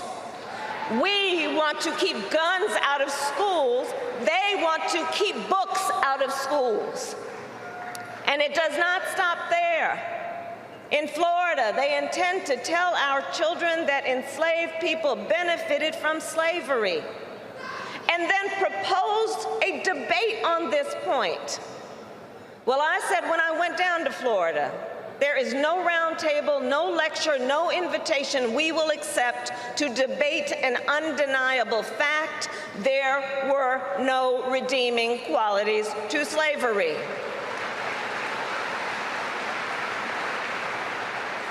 I have also been on a national college tour to convene our best and brightest on the importance of defending our hard-fought freedoms. And with great joy, I can report back, these young leaders are in the fight because they know it does not have to be this way. They know when Congress passes a bill to put back in place the protections of Roe v. Wade, that our president, Joe Biden, will sign it. When Congress renews the assault weapons ban, President Joe Biden will sign it. And when you pass the John Lewis Voting Rights Advancement Act and the Freedom to Vote Act, Joe Biden will sign them. Speaking of President Joe Biden, we'll hear what he had to say next, right here on Roland Martin Unfiltered on the Black Star Network.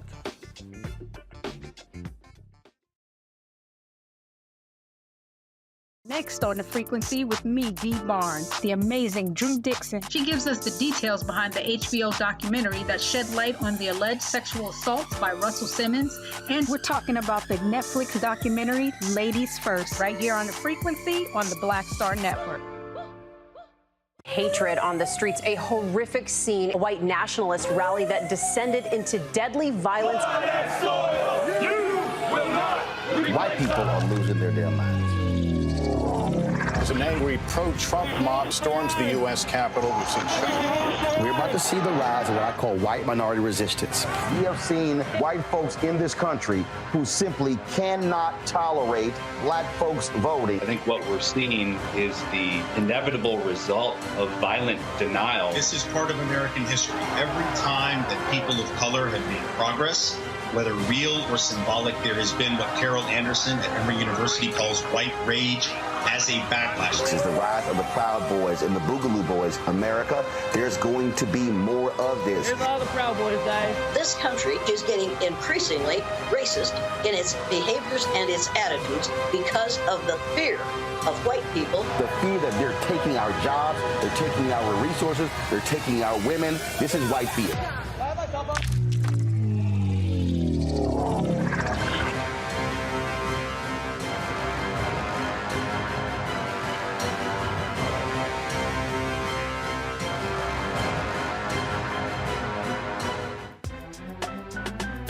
I'm Faraji Muhammad, live from LA. And this is The Culture. The Culture is a two-way conversation. You and me. We talk about the stories, politics, the good, the bad, and the downright ugly. So join our community every day at 3 p.m. Eastern and let your voice be heard. Hey, we're all in this together. So let's talk about it and see what kind of trouble we can get into. It's The Culture, weekdays at 3, only on the Black Star Network. Hey, what's up, y'all? I'm Devon Franklin. It is always a pleasure to be in the house. You are watching Roland Martin Unfiltered. Stay right here. President Joe Biden spoke before the CBCF-ALC on Saturday after the vice president. Here are some of his remarks. In February 1971, the year before I got to the United States Senate 200 years ago, 13 black members of Congress determined to create a better future and leverage their collective strength formed the Congressional Black Caucus. The conscience of Congress calling us to follow our nation's North Star, a light for the dreams and the pains, the centuries of enslaved people in America. The idea, once the most simple and the most powerful idea in the history of the world, that we're all created equal and deserve to be treated equally throughout our entire lives. We've never lived up to that fully, but we've never walked away from it either. Look, because of members of CBC, I think about the progress we've made together in the past 2.5 years. I think of the incredible resilience and spirit of the American people, especially black Americans. In 2020, in the middle of a deadly pandemic, a historic march for justice and equality, you showed up in historic numbers. Your voices were clear. Your votes were decisive. You elected me and Kamala and more members of the CBC, and together we enacted historic laws to fundamentally transform this nation and deliver the promise of America to all Americans. But we need to get the word out on promises made and promises kept. We must get the word out. With so much information, outright lies, and the media that dwells on negatives, the people don't know the progress we've made, but they're going to. They're in the process. You know, folks have the audacity to say, I cut HBCU funding, and people believed it. Let me be clear. We've invested more than $7 billion in HBCUs, and it's just starting, more than any time in American history. A promise made and a promise kept. Let's be clear, Kamala and I came into office determined to transform how the economy works. Change the way it literally functions. If you notice, a lot of mainstream economists are starting to talk about Bidenomics, that grow the economy from the middle out and the bottom up, not the top down. Because when you do that, the poor have a ladder up, and the middle class do well, and the wealthy still do very well, except they got to start paying their taxes. We all do well. Folks, our plan is working. A record 13.5 million new jobs just since we came to office 2 years ago. More jobs than any president has created in a single 4-year term. Black unemployment reaching historic lows. Black small businesses starting up at a faster rate than any time in the last 25 years. Without a single Republican vote, we took on Big Pharma that I've been fighting for 30 years. We capped, and we won, by the way. We won. We capped the cost of insulin for seniors at $35 instead of $400. We capped out-of-pocket expense for drugs for seniors at $2,000 a year for all medications, all expensive drugs, including those cancer drugs that are $10,000, $12,000, $14,000. They'll never have to pay more than $2,000 a year, no matter what your bills are. And we did it without a single Republican vote. And by the way, we got to do it for everybody, not just seniors. Look, we passed the most significant climate law ever, anywhere in the history of the world. That's not hyperbole, it's a fact. Environmental justice and jobs to frontline and fence-line black communities suffering from the legacy of pollution, like Cancer Alley in Louisiana, Route 9 in Delaware. Thanks to my Justice 40 initiative, 40% of all the benefits that flow from climate investments must flow directly to disadvantaged and underserved communities, like electrifying school buses so kids don't have to breathe polluted air and diesel buses. All this matters. I made a promise in my campaign to put the first black woman on the United States Supreme Court.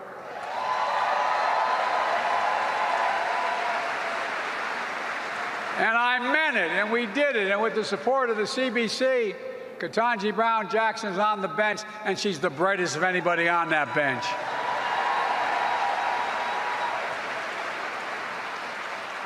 And I want to publicly thank Cory Booker and Dick Durbin on the Judiciary Committee for getting it done. Look, with their help, I've appointed more black women federal appellate judges than every other president in the history of the United States combined, more than every one. We made the largest increase in Pell Grants in over a decade, helping students from families who nearly make less than $60,000 a year afford college. It matters. When more than 70% of black undergraduate borrowers are Pell Grant recipients, it matters. And our new student debt repayment plan is going to help millions of borrowers, including a significant number of black students. We know black college graduates have an average of $25,000 more in student debt than white graduates. My plan is to help black students and families cut their total lifetime payments per dollar in half. And I'm going to get it done. And keeping my promise that no one should be in jail merely for the use of possession of marijuana. God Almighty. And those who are in jail they're going to be released and their records are going to be expunged. Look, folks, thanks to your advocacy, especially Lucy Jordan's mom, who passed the most significant gun safety law in nearly 30 years. And we'll continue to fight to reinstate assault weapons ban, which when I was United States Senator, I got passed and only could keep it for 10 years, but we're going to get it back again. It matters, it matters, it matters. And by the way, look at the numbers. When it was there for 10 years, mass shootings dropped precipitously across the nation. It works. We stand with the CBC to reduce disparities in jobs, healthcare, and education, working hand in hand to close the racial wealth gap and staying committed to black Americans' prosperity. I was proud to sign a permanent authorization of the Minority Business Development Agency for the first time in history, helping even more black borrowers, black-owned businesses grow. Last month, Vice President Harris announced the recipient of more than $100 million in federal funding to help underserved entrepreneurs start small businesses in high-growth, high-wage industries like healthcare and infrastructure. Plus, my administration oversees hundreds of billions of dollars in federal contracts, everything from refurbishing the decks of aircraft carriers to installing handrails in federal buildings. I made a commitment that I would increase the number of those contracts going to African-American small businesses by double to 10%. That will bring 15%. That will bring, by 2025, 15%. That will mean an additional $100 billion going to black small businesses. $100 billion. To help close the racial wealth gap, Secretary Fudge is expanding efforts to build a black generational wealth through home ownership like all middle-class folks made it. That means addressing the cruel fact that black families' homes, often appraised at half the value, significant 20% less value, same home, built across the highway, different neighborhoods, If the same home, the black home, will be valued at 20% less, built by the same builder, by the same outfit.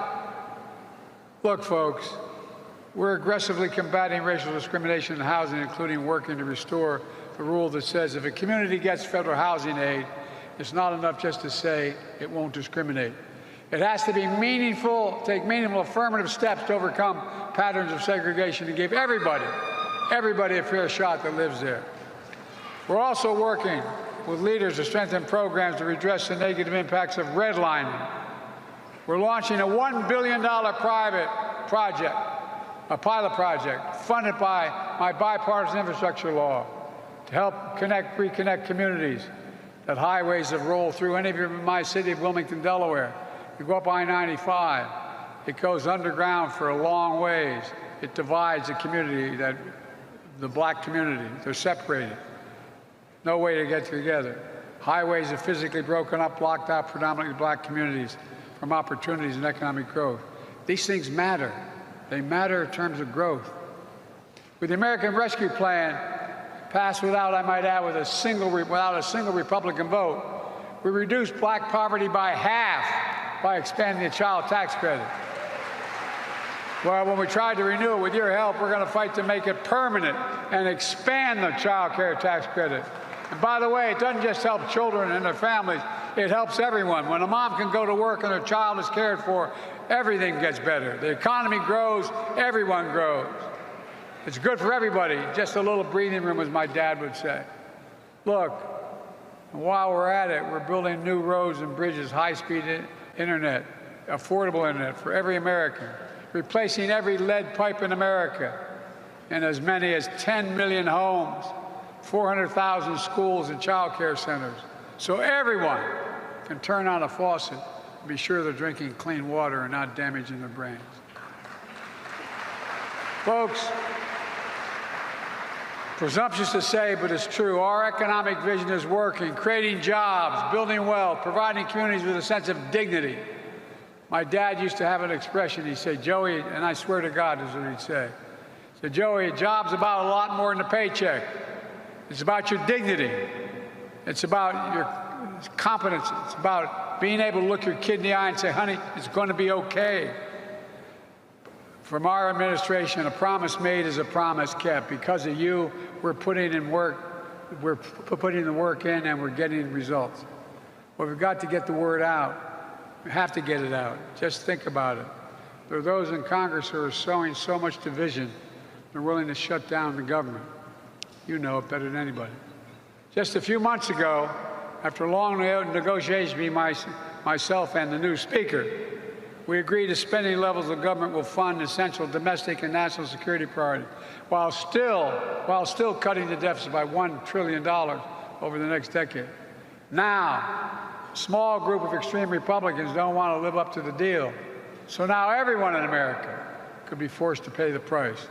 Let's be clear. If the government shuts down, that means members of Congress, members of the U.S. military are going to have to continue to work and not get paid.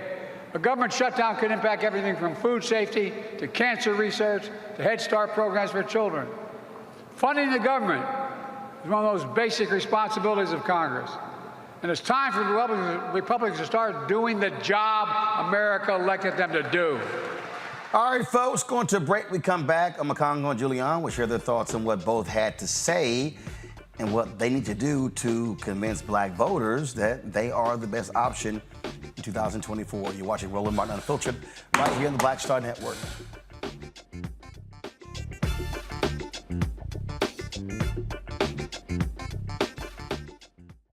All change is not growth. Right. But thoughtful change is real good fertilizer. And that's what has been so beneficial to us. But you also were not afraid of the pivot. Well, and I'm a black woman in business. Come on, I don't care how I dress up. I don't care who I'm speaking with. I don't care what part of the world I am in. I still am a black woman in business. Being afraid of the pivot, being fearful of change is not what got me here. Respectful of change, respectful of pivot, yeah. Fearful, no, no.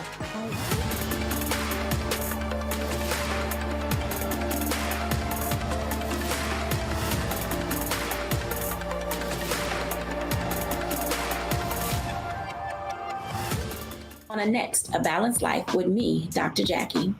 Staying balanced is tough enough with the normal day-to-day stuff going on. But what happens when we get the unexpected? It may come crashing down through a bad diagnosis for either you or a loved one. My son, he actually was diagnosed with non-Hodgkin's lymphoma, and it came at a very challenging time in my life. I had a lot going on with starting a new business. How to cope and even stay balanced when even the walls are crashing in. That's on the next A Balanced Life with me, Dr. Jackie, here at Black Star Network. Next on the Black Table with me, Greg Carr. Democracy in the United States is under siege. On this list of bad actors, it's easy to point out the Donald Trumps, the Marjorie Taylor Greens, or even the United States Supreme Court as the primary villains. But as David Pepper, author, scholar, and former politician himself says, there's another factor that trumps them all and resides much closer to many of our homes. His book is Laboratories of Autocracy, a wake-up call from behind the lines. So these state houses get hijacked by the far right, then they gerrymander, they suppress the opposition, and that allows them to legislate in a way that doesn't reflect the people of that state. David Pepper joins us on the next Black Table, here on the Black Star Network. Bruce Smith, creator and executive producer of The Proud Family, Louder and Prouder, and you're watching Roland Martin Unfiltered.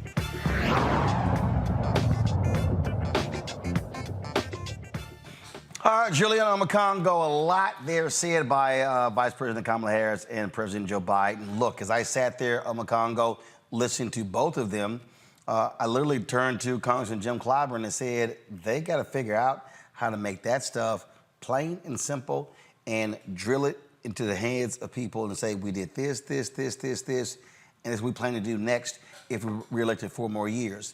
But you have to do that in a way that reaches the people where they are, not by issuing some white paper. Yeah, absolutely. And I think that that's why it's so important that Vice President Harris is going on these college tours.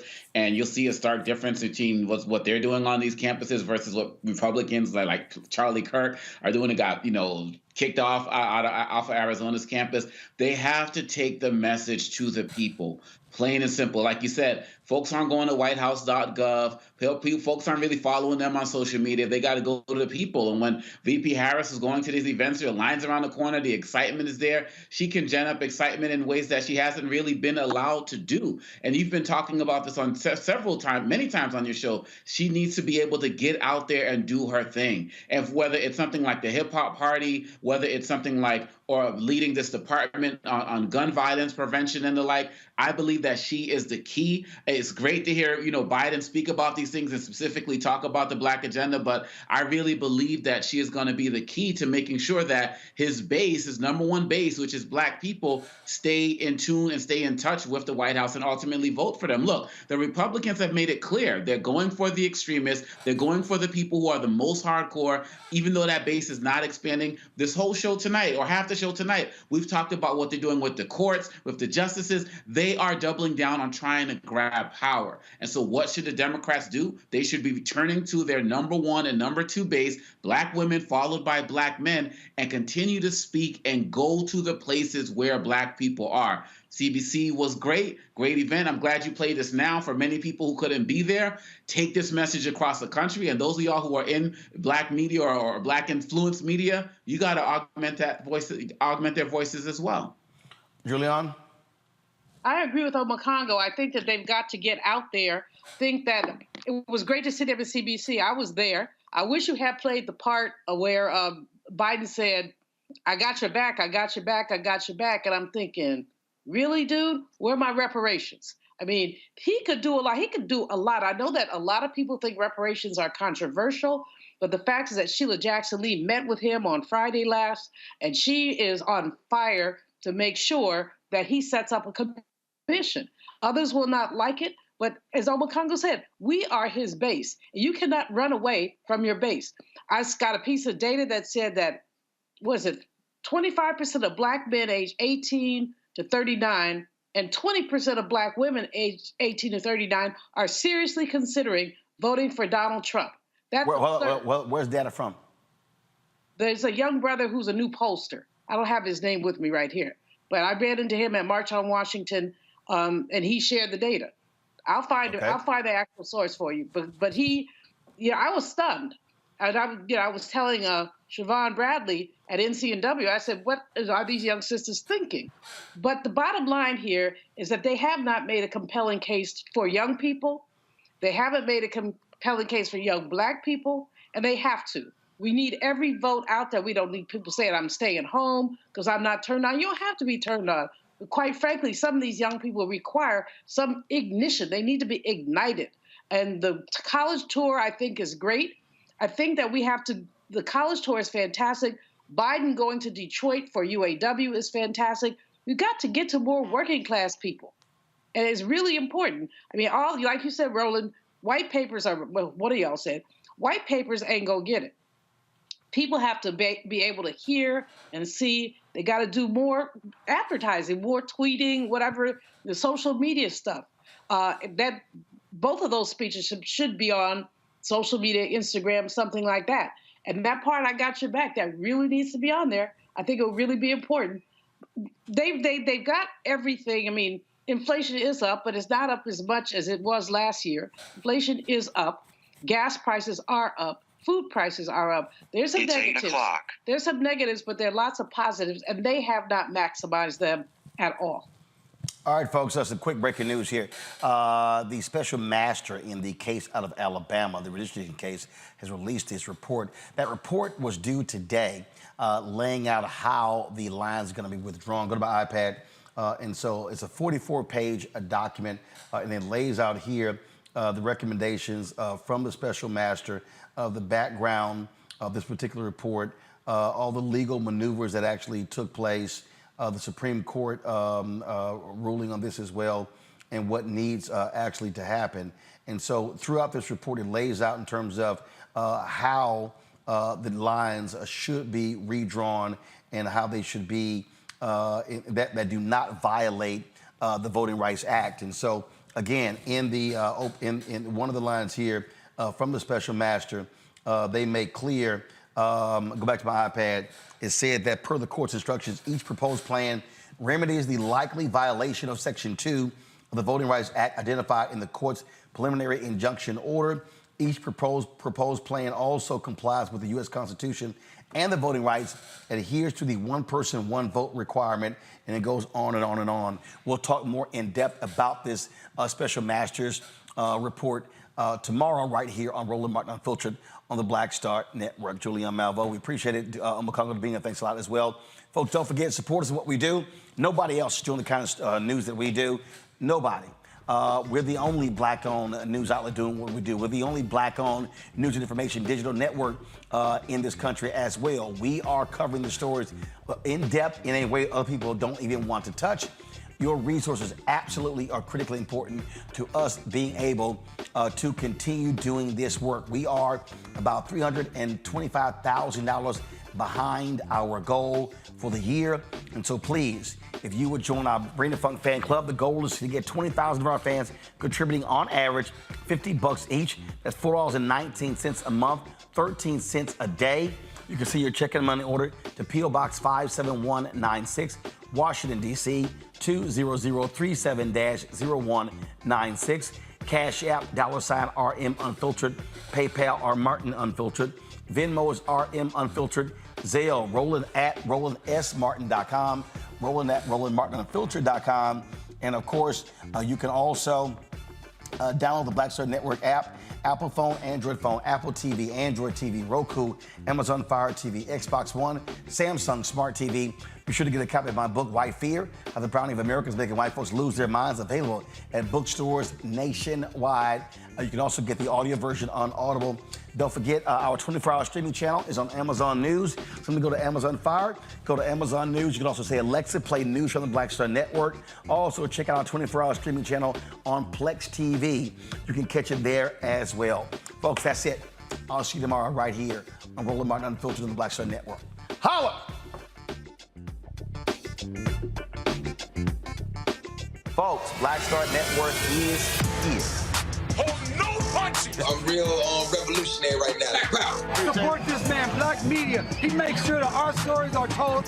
Thank you for being the voice of Black America, Roland. Stay black. I love y'all. All momentum we have now, we have to keep this going. The video looks phenomenal. See, this difference between Black Star Network and Black-owned media and something like CNN. You can't be Black-owned media and be scared. It's time to be smart. Bring your eyeballs home.